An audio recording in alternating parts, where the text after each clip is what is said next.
Do you know what the biggest obstacle is to growing your business today? It's internal capability gaps in e-business. But the good news is that these are easy to fix. What does e-business mean? E-business is both digital marketing and e-commerce activities used to generate offline or online sales, and offline marketing and sales activities used to generate online sales.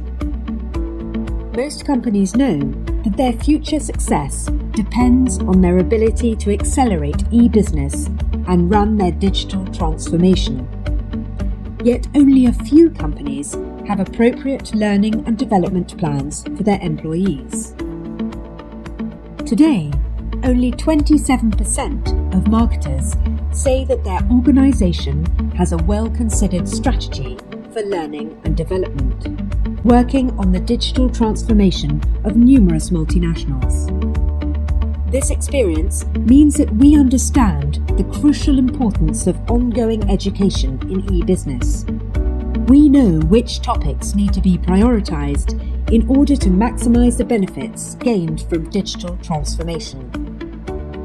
Our experts have developed a wide range of turnkey corporate training programs to upskill e-business professionals on what matters the most to win in e-business.